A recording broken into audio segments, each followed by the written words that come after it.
Now, Rob Sobhani. Robert, thank you very much. Iranian-American adjunct professor at Georgetown University School of Foreign Service. Also author of The Pragmatic Entente, Israel-Iranian Relations. We looked up what that meant, thanks to the professor. Entente, practical partnership. I want to talk more about the U.S.-Israeli relationship right now, vis-a-vis Iran. Is there a break now from the Iranians, the American view of Iran as this is over, and the Israeli view of, for the Iranians, it's never over, therefore we must remain vigilant? Leland, I would suggest that the thinking in Israel is probably closer to reality. The Iranian regime, going all the way back to the Ayatollah Khomeini, had made it very clear, both Khomeini and Khamenei, the supreme leader of Iran, Israel needs to get wiped off the map. In today's talk to the Iranian nation, the Ayatollah Khamenei mentioned this again. So it's within the DNA, Leland, of the Islamic Republic of Iran to be anti-Israel and to want to destroy Israel. Right. And to want to destroy America, too. Look, I was, 2 weeks ago, I think the first TV anchor to be extraordinarily explicit. It's time to bomb Iran. I was all in on regime change, all in on unconditional surrender.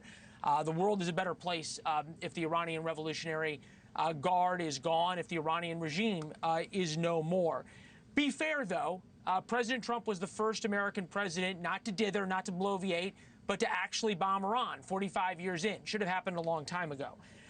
Did the bombing of Iran, though, by America change Iran's calculation and the Ayatollah's calculation, the IRGC's calculation about attacking American interests? I think it has put a pause on the Iranian regime's thinking of, oh, we can hit the United States and they're not going to do anything. That certainly is what President Trump has been able to achieve, and the U.S. military, by making the Iranian regime think twice about hitting America.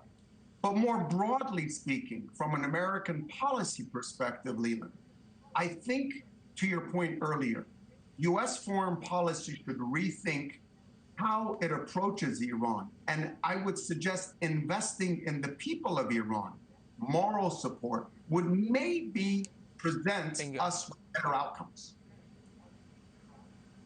Yeah, I could not agree more. The idea that we're now trying to foment a revolution in Iran, I think, is a terrible thing, and we're once again turning our backs on the American people, or on the Iranian people, and I think it's terrible. We will rue that day.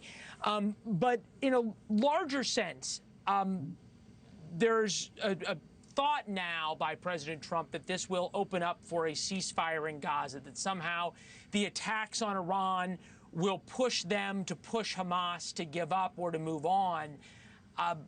Due respect to the president, I read it the opposite way. I think Iran is now desperate to show that they're still resisting and will be much more forceful on Hamas not to give in, not to give up any hostages, and to continue to fight.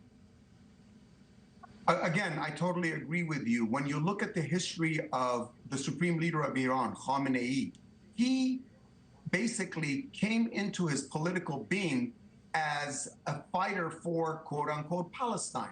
The issue of Palestinian resistance, which is why they support Hamas, Islamic Jihad, is again in the DNA of the Islamic regime of Iran, which ironically, Leland, is not the DNA of the Iranian people. The Iranian people want to have friendly, normal relations with America, with Israel.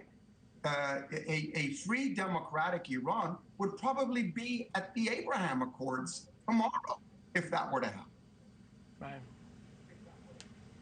Yeah, I still think one of the real shameful parts of American foreign policy was President Obama turning his back on the Green Revolution in Iran, President Biden turning his back on the women's marches, and now we wait. We see if there is another revolution, if people are brave enough to take to the streets, and if President Trump gets behind him. Professor, thank you very much for the time. We appreciate it, sir.